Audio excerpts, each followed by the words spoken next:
ಪಾಕಿಸ್ತಾನಕ್ಕೆ ಭಾರತದಿಂದ ಮತ್ತೊಂದು ಶಾಕ್. ಹೌದು, ಆಪರೇಷನ್ ಸಿಂಧೂರ ಮತ್ತು ರಾಜತಾಂತ್ರಿಕ ನಿರ್ಧಾರಗಳಿಂದ ಈಗಾಗಲೇ ಪಾಕಿಸ್ತಾನವನ್ನು ಕಟ್ಟಿ ಹಾಕಿದ್ದಾಗಿದೆ. ಇದೀಗ ನೋಡಿ, ರಾಂಬನ್ನ ಬಾಗ್ಲಿಹಾರ್ ಅಣೆಕಟ್ಟೆಯ ಗೇಟ್ಗಳನ್ನು ಕೂಡ ಕ್ಲೋಸ್ ಮಾಡಲಾಗಿದೆ. ಪಾಕ್ಗೆ ಹರಿತಾ ಇದ್ದ ನೀರು ಸಂಪೂರ್ಣ ಬಂದ್.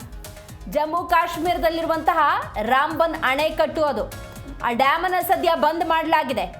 ರಾಂಬನ್ನ ಬಾಗ್ಲಿಹಾರ್ ಜಲ ವಿದ್ಯುತ್ ಯೋಜನೆಯ ಅಣೆಕಟ್ಟು ಸದ್ಯ ಕ್ಲೋಸ್. ಭಾರತದಿಂದ ಪಾಕಿಸ್ತಾನಕ್ಕೆ ಮತ್ತೊಂದು ಶಾಕ್ ಇದು.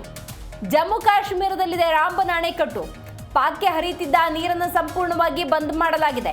ನೋಡಿ, ಪಹಲ್ಗಾಮ್ ಉಗ್ರರ ದಾಳಿಯಲ್ಲಿ ಅಮಾಯಕರನ್ನು ಹತ್ಯೆ ಮಾಡಲಾಯಿತು. ಪ್ರವಾಸಕ್ಕೆಂದು ಹೋದವರು, ಅವರ ಈ ಹತ್ಯೆಗೆ ಸಂಬಂಧಪಟ್ಟಂತೆ ಪ್ರತೀಕಾರದ ಕಿಚ್ಚು ಅನ್ನೋದು ಭಾರತದಾದ್ಯಂತ ಹೆಚ್ಚಿತ್ತು. ಆಯಿತು ಆಪರೇಷನ್ ಸಿಂಧೂರ. ದಾಳಿ ಪ್ರತಿ ದಾಳಿ ನಿರಂತರವಾಗಿ ನಡೀತು ಕಳೆದ 2-3 ದಿವಸ, ನೀವು ಗಮನಿಸಿದ್ದೀರಿ. ಆದರೆ ಇವೆಲ್ಲದಕ್ಕೂ ಪೂರ್ವದಲ್ಲಿ ಪಾಕಿಸ್ತಾನವನ್ನು ಕಟ್ಟಿ ಹಾಕಬೇಕು ಅಂತ ತೆಗೆದುಕೊಂಡ ನಿರ್ಧಾರಗಳೇ ಈ ನೀರಿನ ವಿಚಾರ.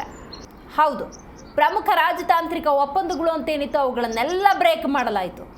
ಅದರಲ್ಲಿ ಸಿಂಧು ಇರ್ಬೋದು, ಚಿನಾಬ್ ನೀರನ್ನ ಒಂದ್ಸತಿ ಕಂಪ್ಲೀಟ್ ತಡೆ ಹಿಡಿಯೋದು, ಏಕಾಏಕಿ ಬಿಟ್ಟು ಬಿಡೋದು. ಈಗ ರಾಂಬನ್ ಅಣೆಕಟ್ಟು ನೋಡಿ ಸಂಪೂರ್ಣ ಕ್ಲೋಸ್ ಮಾಡಲಾಗಿದೆ. ಇದರ ಅರಿವು ಕೂಡ ಪಾಕಿಸ್ತಾನಕ್ಕೆ ಖಂಡಿತ ಆಗೋದ್ರಲ್ಲಿ ಆಶ್ಚರ್ಯವಿಲ್ಲ.